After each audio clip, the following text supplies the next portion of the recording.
Les spéciales de l'info sur Sensation. À l'occasion de la dernière étape du Tour de France entre Saint-Quentin-en-Yvelines et les Champs-Élysées, journée spéciale sur Sensation. Avec Axel Moisan, nous vous faisons vivre les coulisses de cet événement et je suis avec François Morton, le maire de Guyancourt. Monsieur le maire, bonjour. Bonjour. Alors cette année, pour sa 110e édition, le Tour de France passe par la ville de Guyancourt.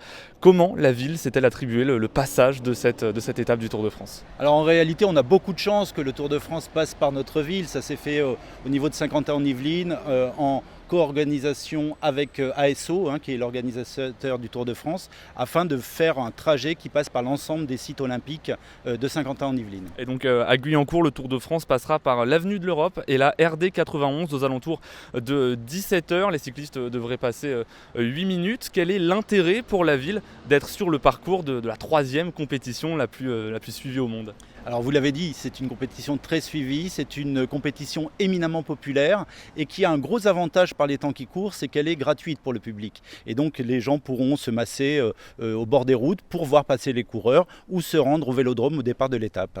Alors, est-ce que la ville s'est préparée ? Est-ce que vous avez organisé des activités pour tous les spectateurs qui seront présents ? Alors on les accueillera très bien, d'ailleurs en sécurité, et ça c'est important pour une compétition comme celle-là, sur les bords de nos routes. Et puis ils pourront participer à la présentation des cyclistes au vélodrome et aussi au départ de la caravane et au passage de la caravane du Tour de France évidemment. Quelles retombées attendez-vous de ce passage à Guyancourt ? Vous l'avez dit vous-même, les coureurs vont traverser à plus de 50 km/h la ville sur quelques kilomètres, donc ils vont être là quelques minutes, retomber de la ville de Guyancourt. Écoutez, si on a la chance d'être cité à la télévision, et je le souhaite que ce soit le cas, ce sera formidable, mais c'est effectivement pour Saint-Quentin-en-Yvelines et que c'est important. Oui. Et une dernière question, le vélo est un mode de mobilité douce.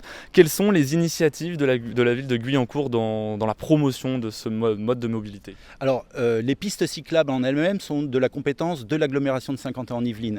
Alors nous y travaillons, nous faisons des analyses, des expertises, et plus localement, nous avons créé un groupe action-projet avec des habitants qui font l'expertise de certains trajets, certains parcours dans la ville et qui font des propositions à Saint-Quentin-en-Yvelines. Merci beaucoup François Morton d'avoir été avec nous sur Sensation. Je rappelle que vous êtes le maire de la ville de Guyancourt, ville dans laquelle passeront les 176 coureurs du Tour de France le 23 juillet. On se donne rendez-vous dans une heure pour une nouvelle chronique. On est là toute la journée avec Axel Moisan sur Sensation pour vous faire vivre les coulisses de l'événement. Merci et à tout à l'heure. Les spéciales de l'info.